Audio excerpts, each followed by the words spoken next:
on Jerusalem Dateline. This week on Jerusalem Dateline, Israeli Prime Minister Benjamin Netanyahu takes an historic visit to Africa. He remembers the daring raid at Entebbe from 40 years ago and looks forward to the future. Plus, a look at the amazing agricultural innovations Israel is developing to bless the world. And a look at a life-size replica of Noah's Ark. You've got to see it to believe it. Hello and welcome to this edition of Jerusalem Dateline. I'm Chris Mitchell. We're coming to this week with the Israeli parliament, the Knesset, behind me. It's been fairly quiet this past week because of a 4-day historic visit by Israeli Prime Minister Benjamin Netanyahu. His visit began with the ceremony commemorating the 40th anniversary of the Israeli raid at Entebbe in Uganda. It's a military raid that has special meaning for the Israeli leader. For the first time in nearly 30 years, a sitting Israeli prime minister visited Africa.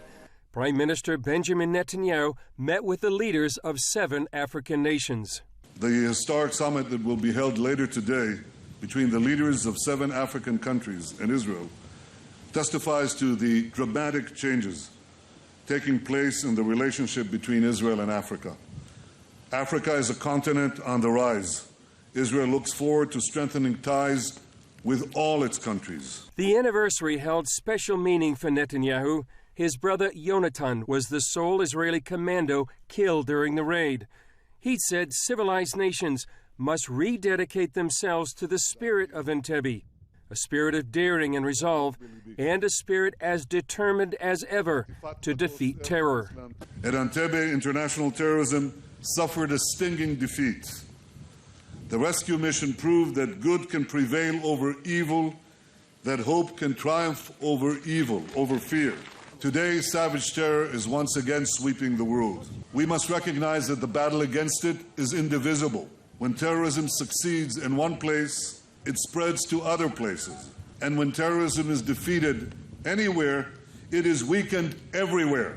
After the ceremony, Netanyahu held a counter-terrorism summit with the 7 African nations. Many are looking to Israel to help them confront radical Islamic terrorism within their countries. As part of his official 4-day visit, Israeli Prime Minister Benjamin Netanyahu met with a group of evangelical Christians in Nairobi, Kenya. He told them that the Jewish state has no better friends than Christians who love and support Israel. The sound of shofars greeted Israeli Prime Minister Benjamin Netanyahu. He invited the crowd to come to Israel, the land of the Bible. Those of you who are, come again. Those of you who didn't come first time. You'll visit Jerusalem, visit Nazareth. You'll come to the Sea of Galilee. He told them a story about a kibbutz that discovered a 2,000-year-old boat. It's a fishing boat, and they carbon dated it. And it's right at the time of Jesus. So it stands there in Kibbutz Ginosal, and when you come there, you'll say, now, look, I can't tell you that Jesus was on that boat, but I can tell you that that boat was in the time of Jesus. He described the common bond of Jews and Christians grounded in the land of the Bible. These are real places. They speak to you and they speak to us. We came back to the land of Israel and realized the dreams of the prophets, of the ingathering of the exiles. I'm glad I have the opportunity, the privilege really, of coming to Africa to meet you. We have no better friends in the world, none. We appreciate this friendship, and we're expanding it into the continent of Africa. Israel is coming back to Africa. Africa is coming back to Israel. We want to see Africa be the success story that it can be, and we want to be part of it in everything, in water, in agriculture, in dairy production. And we are eager to share all of this with our African friends. He also described the dismal situation for Christians in the Middle East. And in the Middle East today, unfortunately, the attitude towards Christians and Christianity is not a good one. You see what is happening with Daesh in Iraq, what is happening to Christian communities and to the Yazidis and to others. There is one place in the Middle East where the Christian community is not only not shrinking, it's thriving and expanding, and it's safe. and it's welcome. And that place is Israel. You are welcome in Israel. At the end of the meeting, the Christian leaders presented Netanyahu with a gift. It's the Lion of Judah. As Israeli Prime Minister Benjamin Netanyahu said, Israel stands ready to provide Africa with all the benefits of its groundbreaking technologies, including in the area of agriculture. Here's part one of a story by Gordon Robertson from the award-winning series Made in Israel on some of Israel's agricultural innovations. In 1867, Mark Twain toured the land of Israel, known back then as Palestine. Here's how he described it: a desolate country whose soil is rich enough, but is given over wholly to weeds, a silent, mournful expanse. There was hardly a tree or a shrub anywhere. Palestine sits in sackcloth and ashes, desolate and unlovely. Today, Mark Twain wouldn't even recognize this land. Out of rocky soil, out of swamps, and even out of deserts, Israelis have created gardens, vineyards, and farms with some of the most innovative techniques in the world. It was just this country with incredible dynamism and energy and excitement and food and people and a sense of family and ultimately a sense of belonging. It's been said that the modern state of Israel was born on the kibbutz. So it's only natural that much of Israel's innovation was born there as well. The kibbutz is the cornerstone in a lot of ways of a lot of things in Israeli society. People came back wanting to create a collective and an equal society.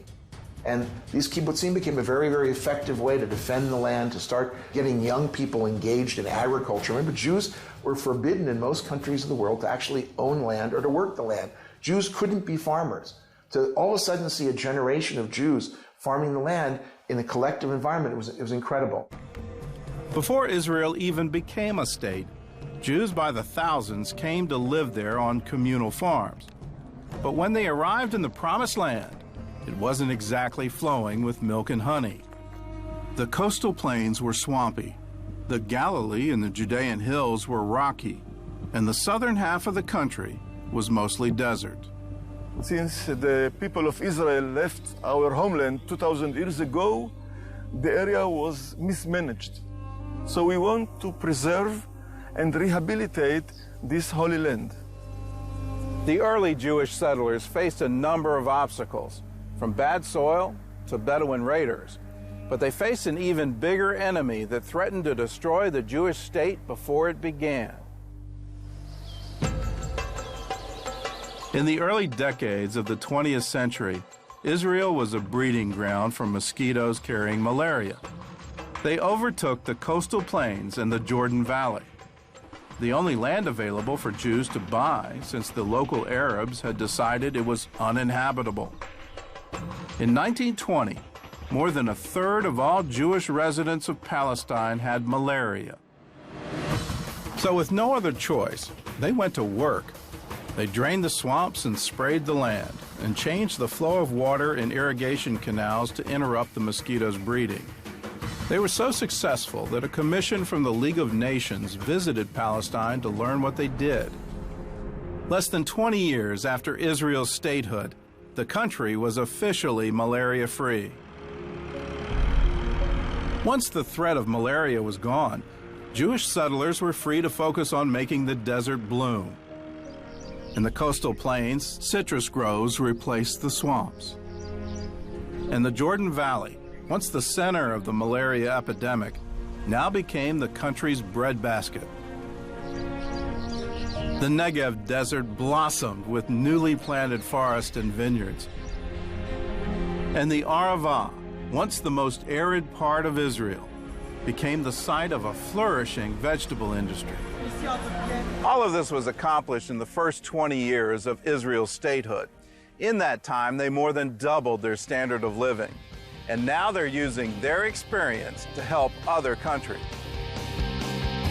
Up next, part two of the amazing agricultural innovations developed by Israelis that have become blessings to the world.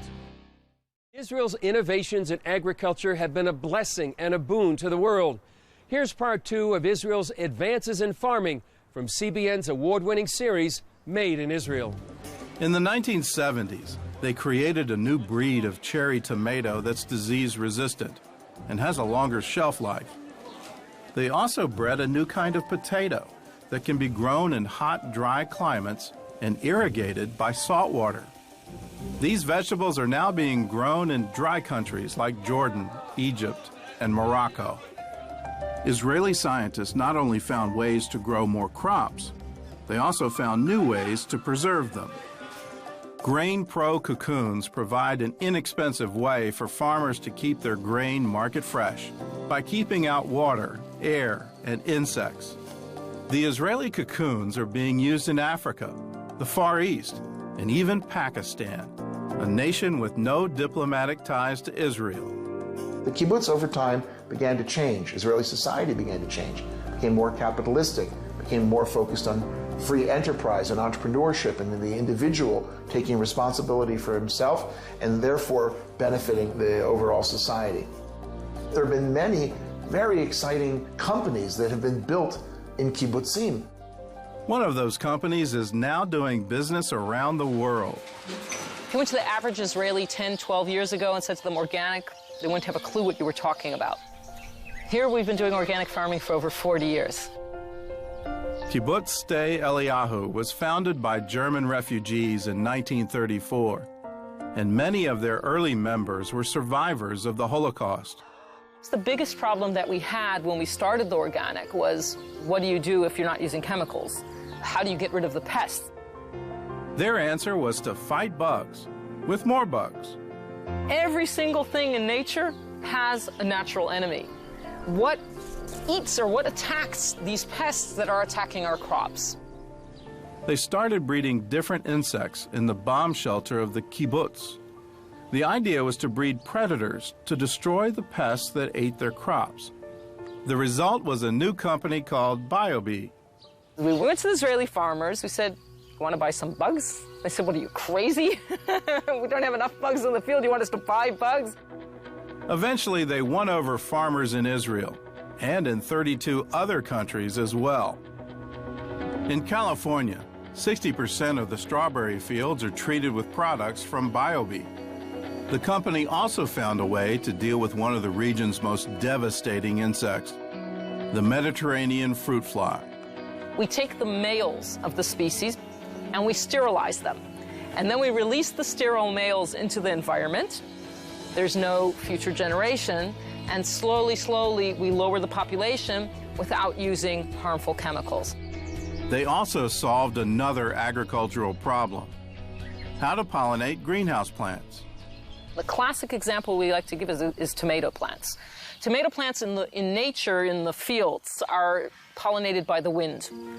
In Israel, the majority of our tomatoes are not grown in the fields. They're grown in greenhouses. And in greenhouse, in a climate-controlled environment, you don't have that wind. You don't have the natural pollination. We had to find other methods of pollination.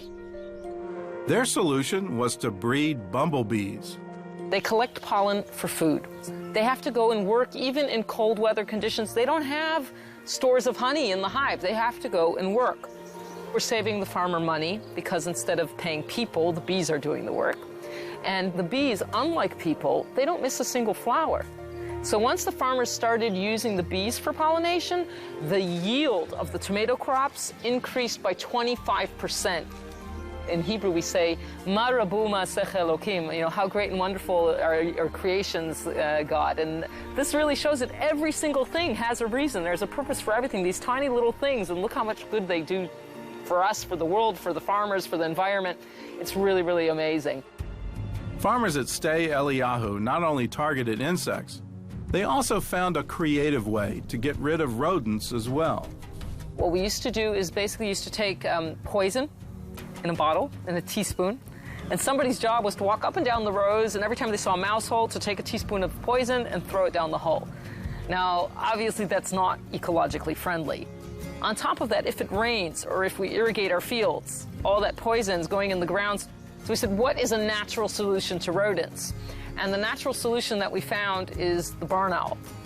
The barn owl is an amazing raptor. 2 owls can capture an average of 2,000 to 5,000 mice a year. Okay, that's a lot of rodents. There was just one problem with the owls. they fly away. And one of the places they would fly to is Jordan, which is very close by. In Jordan, they were shooting them. In Arab folklore, the barn owl is a harbinger of death. And they're very superstitious about barn owls. So they see a barn owl, they shoot it. So very simply, we went to Jordan, and we invited the Jordanian farmers to come to Steliao to see what we were doing here. This was over 20 years ago. And today we have over 2,600 nesting boxes across the country. The numbers keep growing. But also it's become a wonderful program of regional cooperation, also with Jordan, also with the Palestinian Authority. This has been amazing, amazing success story. We tell the people it's not the dove bringing peace anymore to the Middle East, it's the barn owl. We're a light unto the nations. We're supposed to be anyways. If we want to really save the environment, if we really want to help the world, then we can't keep these things to ourselves. We have to share these things. We have to share this knowledge. And I think by helping others, we're helping ourselves as well. Up next, find out what's happening to Christians in the Middle East and what can be done to help them when we come back. When Israeli Prime Minister Benjamin Netanyahu met with Christians in Kenya, he noted the awful persecution of Christians in the Middle East. Recently, we talked with David Barton, the founder of Wall Builders, and what he's doing to help suffering believers in the region.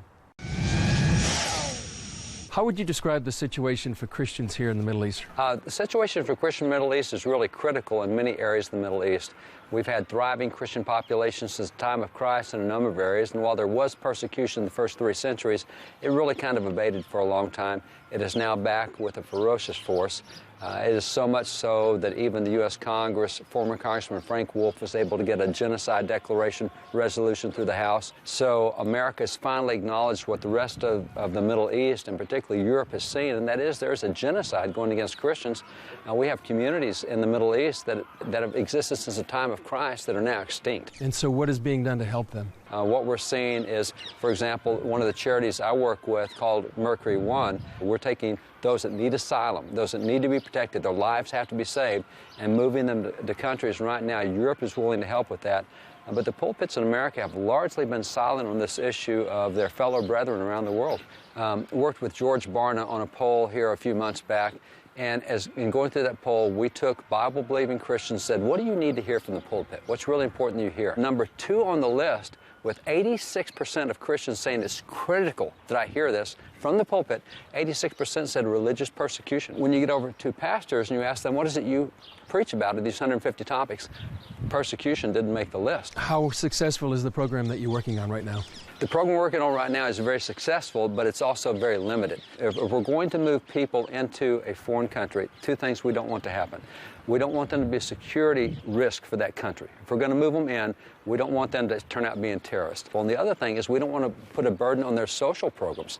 So as we move these people into the nations we're moving them, for example, we'll give 2 years' income for each of these families so that they can get on their feet, they can learn the language, they can assimilate, become part of that culture, and the government, therefore, is not having to bear the burden of that. And how would you describe what's happening historically right now? Well, after World War II, they said never again, but that's because they remembered what happened in World War II.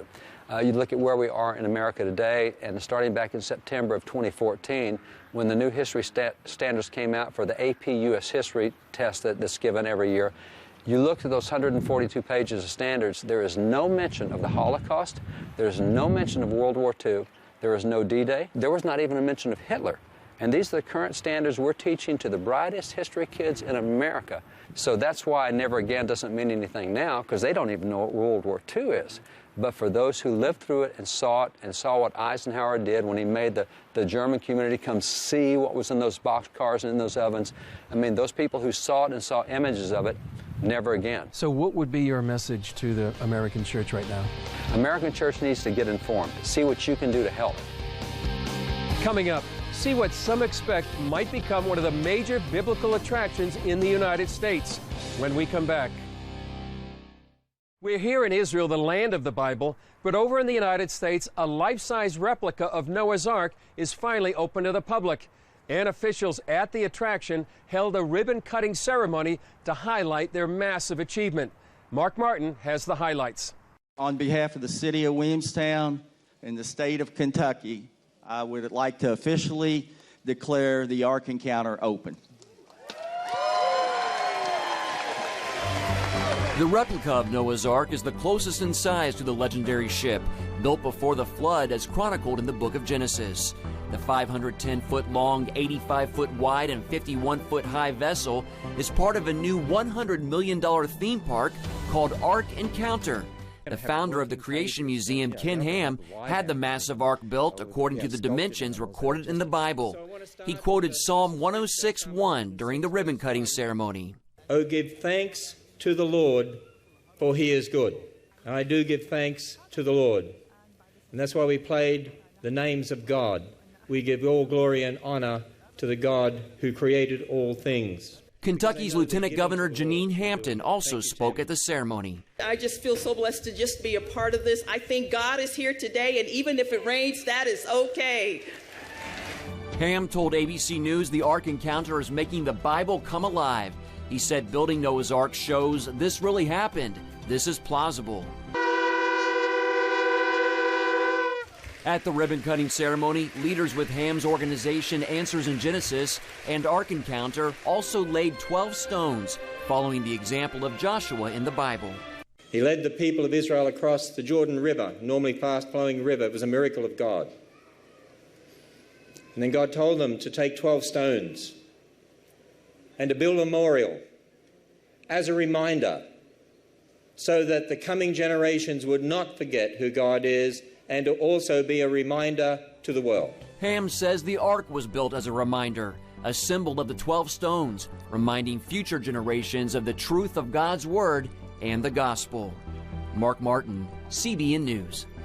Well, that's it for this edition. Thanks for joining us. Remember, you can follow us on Facebook, Twitter, or Instagram.